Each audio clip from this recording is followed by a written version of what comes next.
Hello friends, welcome back to my channel. இன்னைக்கு நம்ம channel என்ன செய்ய போறோம் அப்படினா சாக்லேட் cupcakes. வாங்க இது எப்படி செய்யறதுன்னு வீடியோக்குள்ள போய் பார்க்கலாம். எந்த கேக் நம்ம செய்யறதா இருந்தாலும் மெஷர் பண்ணி தான் செய்யணும். அப்பதான் கேக் வந்து பெர்ஃபெக்ட்டா வரும். மெஷரிங் கப்ஸ் யூஸ் பண்ணிக்கோங்க. மெஷரிங் கப்ஸ் இல்ல அப்படினா நீங்க யூஸ் பண்ற கப்ல இருந்தே அளவு நீங்க மெஷர் பண்ணிக்கலாம். இந்த இடத்துல நீங்க ஸ்கிரீன்ஷாட் கூட எடுத்து வச்சுக்கோங்க. இதுல 1 கப் அளவுக்கு பால் சேர்த்திருக்கேன். 1/2 கப் எண்ணெய், 3/4 கப் சர்க்கரை, 1 spoon vanilla essence, 1 spoon vinegar. இதெல்லாம் நம்ம கலக்க போகிற தண்ணி பொருட்கள்.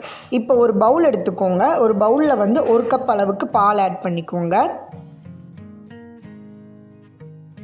1/2 கப் எண்ணெய். நான் ரீஃபைண்ட் ஆயில் தான் யூஸ் பண்ணுறேன். வாசனை இல்லாத எந்த ஆயில் வேணால் நீங்கள் யூஸ் பண்ணிக்கலாம். இதில் கடலை எண்ணெய், நல்லெண்ணெய் இந்த மாதிரி எண்ணெய் எதுவுமே யூஸ் பண்ணக்கூடாது. 1 ஸ்பூன் வெனிலா எசன்ஸ். இது நம்ம வாசனைக்காக தான் யூஸ் பண்ணுறோம். 1 ஸ்பூன் வந்து வினிகர் யூஸ் பண்ணிக்கோங்க. நம்ம ஏன்னா இந்த கேக்கில் வந்து கர்டோ இல்லை முட்டையோ எதுவுமே யூஸ் பண்ண மாட்டோம். அதுக்காக இந்த வினிகர் கண்டிப்பாக யூஸ் பண்ணி ஆகணும். 3/4 கப் சர்க்கரை ஆட் பண்ணிக்கோங்க. ஆட் பண்ணிவிட்டு இதை நல்லா பீட் பண்ணுங்கள். இந்த சர்க்கரை எல்லாமே நல்லா கரையணும். அந்தளவுக்கு நல்லா பீட் பண்ணிக்கோங்க. இதுக்கு ஒரு ஒயர் விஸ்க் இல்லைன்னா வந்து நீங்கள் ஒரு ஸ்பூனில் கூட நீங்கள் இந்த மாதிரி பீட் பண்ணிக்கலாம். இதை நல்லா பீட் பண்ணிக்கோங்க. நான் ஏன் வந்து இதில் வினிகர் ஆட் பண்ண சொன்னேன் அப்படின்னா அப்போ தான் நமக்கு இந்த கர்ட் ஃபார்முக்கு வரும். ஏன்னா இதில் நம்ம ஒரு முட்டையோ இல்லை வந்து கர்டோ எதுவுமே யூஸ் பண்ணாததுனால நம்ம வினிகர் வந்து கண்டிப்பாக நீங்கள் யூஸ் பண்ணி ஆகணும். வினிகர் இல்லைன்னா நீங்கள் வந்து லெமன் ஜூஸ் கூட இதில் ஆட் பண்ணிக்கலாம்.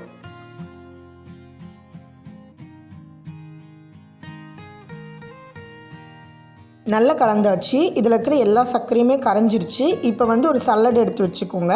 இதுக்கெல்லாம் முன்னாடி இன்றைக்கி நான் இந்த பிராண்டில் தான் கொக்கோ பவுடர் வந்து ஆட் பண்ண போகிறேன். இது வந்து 56 ருபீஸ் தான். இந்த பிராண்ட் நீங்கள் யூஸ் பண்ணிக்கோங்க. இதுதான் இன்றைக்கி நான் யூஸ் பண்ண போகிறேன். இந்த பிராண்ட் வந்து எல்லா ஷாப்லேயுமே உங்களுக்கு அவைலபிளாக இருக்கும். நான் எல்லாத்துக்குமே கீழே உங்களுக்கு லிங்க் கொடுக்குறேன். இதில் யூஸ் பண்ணுற எல்லா ப்ராடக்ட்டோட இன்க்ரீடியண்ட்டோட லிங்க்கும் வந்து உங்களுக்கு கீழே டிஸ்கிரிப்ஷனில் கொடுக்குறேன். வேணுங்கிறவங்க செக் பண்ணிக்கோங்க.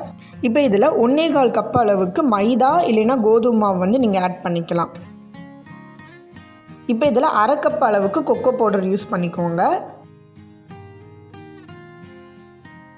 1 ஸ்பூன் அளவுக்கு பேக்கிங் பவுடர் யூஸ் பண்ணிக்கோங்க. 1/4 teaspoon baking soda. Baking soda எடுக்கிறப்ப நான் கேமரா ஆஃப் பண்ணிவிட்டேன், அதனால் அதோட கிளிப்பிங் இல்லை. இதில் வந்து 1/4 டீஸ்பூன் உப்பு போட்டுக்கோங்க. பேக்கிங் சோடா எப்படின்னா நம்ம ஆப்ப சோடா இல்லை, வந்து பேக்கிங் சோடானே தனியாக இருக்குது. அது போட்டால் தான் கேக் வரும். ஆப்ப சோடான்றாங்க, அது போட்டால் கேக் வராது. இப்போ இதில் 2 ருபீஸ் காஃபி பவுடர் உங்களுக்கு கிடைக்கும்ல, அந்த பேக்கெட் வந்து ஒரு பேக்கெட் ஆட் பண்ணிக்கோங்க. நம்ம ஏன் இந்த காஃபி பவுடர் ஆட் பண்ணுறோம் அப்படின்னா காஃபி பவுடரோட ஃப்ளேவர் தான் வந்து கொக்கோ பவுடரை வந்து என்ஹான்ஸ் பண்ணி தரும். நீங்கள் சாக்லேட் ஃப்ளேவர் யூஸ் பண்ணுறீங்க அப்படின்னா இந்த மாதிரி கொஞ்சோண்டு காஃபி பவுடர் யூஸ் பண்ணிங்கன்னா உங்களுக்கு அந்த சாக்லேட்டோட ஃப்ளேவர் வந்து இன்னும் நல்லா வரும். இப்போ இது எல்லாமே நல்லா சலிச்சு எடுத்துக்கோங்க. இப்போ இந்த மாதிரி கட்டி ஏதாச்சும் இருந்துச்சுன்னா அது சல்லடையிலே இருந்துக்கும் நமக்கு. இதை வந்து நம்ம ஒரு சைடாக வந்து நம்ம கலக்கணும். பாருங்கள், இந்த மாதிரி நம்ம மிக்ஸ் பண்ணணும். இது பேர் வந்து கட் அண்ட் ஃபோல்டு மெத்தட் அப்படிம்பாங்க. இந்த மாதிரி நம்ம மிக்ஸ் பண்ணுறப்ப தான் நமக்கு எந்த ஒரு லம்ஸ் எதுவுமே இல்லாத இருக்கும். லம்ஸ் அப்படின்னா கட்டி எதுவுமே சேராமல் நமக்கு வரும். இது எல்லாமே சின்ன சின்ன டிப்ஸ். இதெல்லாம் நீங்கள் ஃபாலோ பண்ணிங்கன்னா கரெக்டாக உங்களுக்கு வந்து கேக் பேக் ஆகிடும். சிலருக்கு வந்து எப்பவுமே கேக் பேக் பண்ணுறப்ப திக்காக வரும். இதெல்லாம் இந்த மாதிரி ப்ராப்ளம்லாம் இதனால தான் இருக்கும்.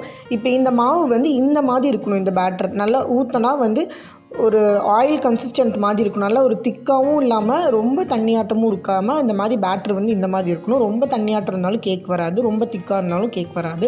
இந்த மாதிரி இருந்தால் தான் நமக்கு கேக் வரும். இன்றைக்கி நான் இந்த கப் கேக் செய்கிறதுக்கு இந்த மாதிரி ஒரு சின்ன சின்ன கப்ஸ் எடுத்துருக்கிறேன். இது ஆக்சுவலி வந்து நம்ம அஞ்சரை பெட்டியில் வச்சுருப்போம்ல, அந்த கப்ஸ் தான். அதுதான் இன்றைக்கி நான் யூஸ் பண்ணுறேன். உங்களுக்கு வேணால் நீங்கள் சின்ன சின்ன கப்ஸ் யூஸ் பண்ணிக்கலாம், இல்லை கப் கேக் மோல்டு இருந்தாலும் நீங்கள் அதையே யூஸ் பண்ணிக்கலாம். இப்போ இதில் ஆயில் மட்டும் நான் நல்லா தடவிக்கிறேன்.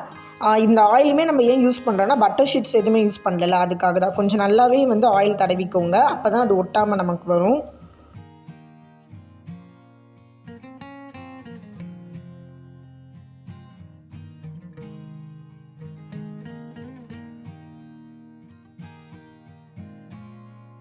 இப்போ நம்ம இந்த கப்பில் வந்து பேட்டர் ஃபில் பண்ண ஆரம்பிச்சிடலாம். நீங்கள் இதில் 2 ஸ்பூன் மட்டும் ஃபில் பண்ணுங்கள். ரொம்ப பிகினராக இருந்தீங்க, இப்போ தான் கேக் வந்து நீங்கள் ட்ரை பண்ணுறீங்க அப்படின்னா நீங்கள் கம்மியாகவே ஊற்றி நீங்கள் பாருங்கள். ஏன்னா எடுத்தோடனே நம்ம அதிகமாக அதில் ஊற்றிட்டோன்னா பொங்கி மேலே வந்துடும். அதனால் அது நமக்கு சேஃப் இல்லை. கப் கேக்குன்னு இல்லை, நீங்கள் எந்த கேக் நீங்கள் பண்ணுறீங்கனாலும் அந்த கப்பில் வந்து 1/4 கப் அளவுக்கு தான் நீங்கள் பேட்டர் ஃபில் பண்ணணும். மிச்சம் வந்து நீங்கள் ஸ்பேஸாக தான் விடணும். அப்போ தான் அந்த கேக் வந்து பொங்கி வரப்போ நமக்கு அந்த கப் ஃபுல்லாக நமக்கு வரும்.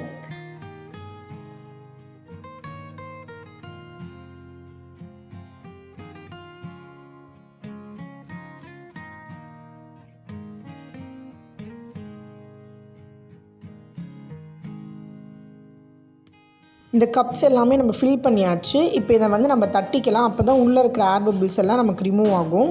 ஏர் பபிள்ஸோடு நம்ம பண்ணோன்னா கேக் நமக்கு நல்லா வராது. இதெல்லாம் சின்ன சின்ன டிப்ஸ் இதெல்லாம் ஃபாலோ பண்ணிங்கன்னா உங்களுக்கு நல்லா கேக் பேக் பண்ணிக்கலாம். ஒரு குக்கர் யூஸ் பண்ணிக்கோங்க பேக் பண்ணுறதுக்கு. நான் வந்து எப்பயுமே இதில் தான் பண்ணுறதுனால ஒரு பழைய குக்கர் வந்து நான் இதுக்காகவே பேக்கிங்காகவே செப்பரேட்டாக வச்சுருக்கிறேன். அதனால் இந்த மாதிரி நீங்களும் ஒரு பழைய குக்கர் ஏதாச்சும் யூஸ் பண்ணாமல் வச்சுருந்தீங்கன்னா அது பேக்கிங்காக நீங்கள் செப்பரேட்டாக வச்சுக்கலாம். உள்ளே இருக்கிற கேஸ் கட்டும் மேலே இருக்கிற அந்த விசிலையும் நீங்கள் ரிமூவ் பண்ணிக்கோங்க. ரிமூவ் பண்ணிக்கிட்டிங்கன்னா உங்களுக்கு அப்படி ரிமூவ் பண்ணி தான் நீங்கள் யூஸ் பண்ணணும். நான் உள்ளே வந்து எந்த ஒரு சால்ட்டோ சாண்டோ எதுவுமே போடல. நார்மலாக ஒரு ஸ்டாண்டு வச்சுருக்கிறேன். இது நீங்கள் வந்து ப்ரீ ஹீட் பண்ணிக்கணும். ஒரு 10 மினிட்ஸ் வந்து ப்ரீ ஹீட் பண்ணிக்கணும். அப்படி இல்லைன்னா நீங்கள் இந்த மாவெல்லாம் கலக்கிற இந்த ப்ராசஸ் அப்போயே நீங்கள் ஃபஸ்ட்டே வந்து குக்கரை வச்சுட்டு வந்துடுங்க. இந்த மாதிரி மூடி போட்டு வச்சுட்டு வந்துடுங்க. அப்போ நீங்கள் இந்த ப்ராசஸ்லாம் செஞ்சு முடிக்கிறப்ப இது நல்லா ப்ரீ ஹீட் ஆகிருக்கும். இப்போ நான் இதை வந்து அப்படி தான் ப்ரீ ஹீட் பண்ணி வச்சுருக்கிறேன். இப்போ நம்ம இந்த கப்ஸ் எல்லாமே எடுத்து இதில் ஃபில் பண்ணிடலாம். ஒரு டைமில் வந்து நம்ம 3 கப்ஸ் அளவுக்கு இதில் வைக்கலாம். கப் கேக்ஸை பொறுத்தவரையிலும் நமக்கு ரொம்ப நேரம் வேகணும்னு அவசியம் இல்லை. 20 மினிட்ஸ்லேயே அது நல்லா வெந்துடும். அதனால் நீங்கள் என்ன பண்ணணும்னா 20 மினிட்ஸ் அப்படியே விட்டுருங்க. ஓப்பன் பண்ணுறதோ அந்த மாதிரிலாம் எதுவுமே பண்ணாதீங்க. அடிக்கடி நீங்கள் இதை ஓப்பன் பண்ணி பார்த்தீங்கன்னா அதில் இருக்கிற உள்ளே இருக்கிற ஏர் எல்லாமே ஹாட் ஏர்ஸ் எல்லாமே வெளியில் வந்துடும். அதனால் வந்து திரும்பி பேக் பண்ணுறதுக்கு புதுசாக ஏரை வந்து ஹீட் பண்ண ஆரம்பிச்சிடும். அப்போ உங்களுக்கு டைமிங் மிஸ் ஆகும். அதனால் எப்பயுமே அடிக்கடி வந்து குக்கர் ஓப்பன் பண்ணி பார்க்காதீங்க. இப்போ கடைசியில் இதுக்கு மேலே வந்து டியூட்டி ஃப்ரூட்டி ஆட் பண்ணுறேன். இது ஆப்ஷனல் தான். இது வேணுனாலும் நீங்கள் யூஸ் பண்ணிக்கலாம். இல்லை ட்ரை நட்ஸு கிரேப்ஸு இல்லைனா வந்து சாக்கோ சிப்ஸ் இந்த மாதிரி எது வேணால் நீங்கள் ஆட் பண்ணிக்கலாம். அது மட்டும் இல்லாமல் அடிக்கடி கேக் வெந்துருச்சான்னு நீங்கள் வந்து குச்சி விட்டு அதில் நோண்டக்கூடாது. அப்படி பண்ணாலும் கேக்ஸ் வந்து பேக் ஆகாது ஒழுங்காக. இதெல்லாம் வந்து சின்ன சின்ன டிப்ஸு. ரொம்ப பிகினருக்கு தான் நான் அதை சொல்லிகிட்ருக்கிறேன். நானுமே வந்து நல்ல கேக் பேக் பண்ணுறவங்களாம் இல்லை. ரொம்ப பிகினர்ஸுக்கு தான் இந்த மாதிரி சின்ன சின்ன டிப்ஸ் எல்லாம் சொல்கிறேன். என்னோடய எக்ஸ்பீரியன்ஸில் கிடைச்ச டிப்ஸ் எல்லாம் உங்க கூட ஷேர் பண்ணிக்கிறேன். இப்போ இந்த கேக்ஸ் எல்லாமே நல்லா வெந்துருச்சு பாருங்கள். நல்லா சாஃப்ட் ஆகிடுச்சு. முடிஞ்ச அளவுக்கு வந்து நல்லா ஆற விட்டு கேக் எடுங்க. இப்போ நீங்கள் வந்து சூடாக இருக்கும் போதே கேக் எடுத்துட்டிங்க அப்படின்னா இந்த கேக் வந்து இந்த மாதிரி தான் வரும் பாருங்கள். ஒரு மாதிரி அன்ஈவன் ஷேப்பில் உடஞ்சி வந்திருக்குதா, பிரேக் ஆகி வந்திருக்குது. டேஸ்ட் ஆனால் நல்லாயிருக்கும். பட் பார்க்குறதுக்கு நமக்கு அவ்வளோ நல்லா இருக்காது. அதனால் நல்லா ஆற விட்டு கேக் எடுங்க. கேக்கோட ஓரங்கள் எல்லாமே நீங்கள் வந்து ஃபஸ்ட்டு ஒரு கத்தியால் வச்சு இது பண்ணிவிட்டு எடுங்க. இப்போ நான் உங்களுக்கு நடுவில் குத்தி பாருங்கள் எப்பயுமே. ஏன்னா சைடில் குத்துனிங்கன்னா சைடில் சீக்கிரமாக வெந்துடும். அதனால் உங்களுக்கு தெரியாது. நடுவில் குத்தி பார்த்திங்கன்னா இப்படி எதுவுமே கேக்கில் ஒட்டாமல் வரணும். மாவு எதுவுமே ஒட்டாமல் வரணும். அப்போ தான் நல்லா வெந்துருச்சுன்னு அர்த்தம். இந்த மாதிரி நடுவில் குத்தி பார்த்ததுக்கப்புறம் ஒரு கத்தி எடுத்துக்கோங்க. இல்லைனா ஒரு ஸ்பூன் இல்லைனா ஏதோ ஒரு குச்சி இந்த மாதிரி எடுத்து நீங்கள் ஓரங்களை மட்டும் லைட்டாக இது பண்ணுங்கள். பண்ணதுக்கப்புறம் இதை திருப்பி 2 தட்டு மட்டும் தட்டுங்க. அழகாக வரும் கேக்கு. உங்களுக்கு நம்ம பட்டர் ஷீட்டு எதுவுமே யூஸ் பண்ணாததுனால உங்களுக்கு ஃபினிஷிங் ஒரு மாதிரி இருந்தாலும் இந்த சைடில் ஒரு மாதிரி இருந்தாலும் டேஸ்ட் நல்லாயிருக்கும். உள்ளே நல்லா ஃப்ளஃபியாக வெந்திருக்கும் உங்களுக்கு. இப்போ நான் இதை உங்களுக்கு ஓப்பன் பண்ணி காமிக்கிறேன் எப்படி இருக்குதுன்னு பாருங்கள். எவ்வளோ சாஃப்டாக இருக்குது, எவ்வளோ ஃப்ளஃபியாக இருக்குதுன்னு. எக் இல்லாமல் இந்த கேக் செஞ்சோம் அப்படின்னு சொன்னால் யாரும் நம்பவே மாட்டாங்க. பாருங்கள் எவ்வளோ சாஃப்டாக உள்ளே இருக்குது அப்படிங்கிறது.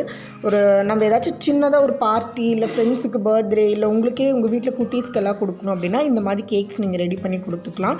நான் சொன்ன அளவில் செஞ்சிங்கன்னா உங்களுக்கு வந்து 15 கப் கேக்ஸ் வந்து நீங்கள் பண்ணிக்கலாம். இப்போ நிறைய பேர் வந்து குக்கிங் இல்லாமல் பேக்கிங்கில் பயங்கர இன்ட்ரெஸ்டிங்காக இருக்கிறாங்க. நம்ம என்ன தான் யூடியூப்ஸில் வந்து வீடியோஸ் பார்த்து பண்ணாலும் நமக்கு பர்ஃபெக்டான ரிசல்ட் ஏன் கிடைக்கல அப்படின்னா நம்ம சின்ன சின்ன டிப்ஸ் எல்லாமே நம்ம ஃபர்கட் பண்ணுறதுனால தான். இந்த வீடியோவில் நான் உங்களுக்கு அந்த எல்லா டிப்ஸுமே சொல்லியிருப்பேன். இது பர்சனலாக நான் நிறைய கேக் ரெசிபிஸ் ட்ரை பண்ணிக்கிறேன். எல்லாமே ஃப்ளாப்பாக தான் வந்திருக்குது. இந்த கப் கேக்ஸ் மட்டும்தான் எனக்கு வந்து ஒரு கரெக்டாக வந்த ரெசிபி அப்படின்னா இது மட்டும்தான். அதனால் இந்த விஷயத்தை நான் என்னென்ன அந்த டிப்ஸ் எல்லாம் யூஸ் பண்ணேன் அப்படிங்கிறத எல்லாமே இந்த வீடியோவில் உங்களுக்கு டிப்ஸாக கொடுத்துருக்கேன். இந்த வீடியோ நீங்கள் ஃபுல்லாக பாருங்கள். உங்கள் வீட்டில் இந்த கேக் ரெசிபியை வந்து ட்ரை பண்ணுங்கள்.